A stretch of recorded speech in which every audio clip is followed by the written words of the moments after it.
Hello guys, today we are going to be presenting the green synthesis of sertraline hydrochloride. My name is William Badger. I'm Tran. And I'm Jessica Tran.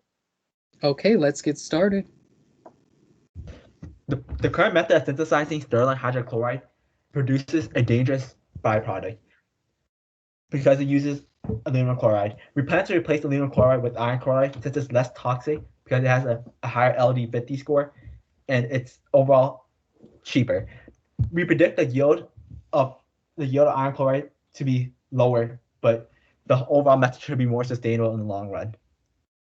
As you see in the graph on the right, on the left, it's a graph of the byproduct produced by the old method, and the method we're using is the waste produced by the new method. So for our materials and method, we plan to use a synthesis that has been commercially made by the company Pfizer. And in order to make the sertraline hydrochloride, what we plan is to make tetralone 2 using 1 naphthol and separate the organic layers that are formed. So the tetralone 2 that we are referring to is actually 34-dihydro-2,1-H naphthalene. And after making the tetralone 2, what we'll do is suspend it in a mixture of ethanol to form oxamide 4, and then suspend that in more methanol to make sertraline hydrochloride. Or we can use the tetralone 2 that is formed and stir and heat it in a mixture of ethanol to form nitron 6, and then continue to suspend it in dichloromethane to make a sertraline hydrochloride analog. We plan to use GCMS, NMR, FTIR, and melting point to quantify and characterize the compound that we make. And we also plan to compare the sertraline hydrochloride that we make by using pure tetralone 2 to make sertraline hydrochloride and comparing the two, as well as extracting sertraline hydrochloride from an actual antidepressant.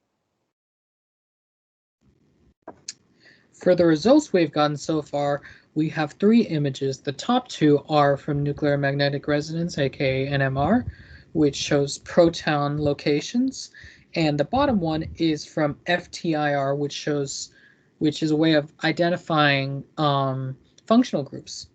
As you can see from the FTIR data, our proposed compound that we synthesized has a clear carbonyl group since there's a strong broad peak at about 1700 reciprocal wave numbers. From our NMR, we can see that the graphs look very similar, remarkably similar, with the left being the pure compound and the right being our synthesized compound, except for the location of one of the large peaks, which at the left one is about 1.7 parts per million, and the right one is about 3.7 parts per million. We believe this to be the result of the cyclohexane ring not forming well in the compound and instead remaining aromatic, as well as having an alcohol instead of having a carbonyl group. So from our research and from what we have been able to make, we were able to conclude that the method from Pfizer, we were able to synthesize tetralone 2 using aluminum chloride. However, there was an additional hydrogen, and we believe that it could be due to impurities.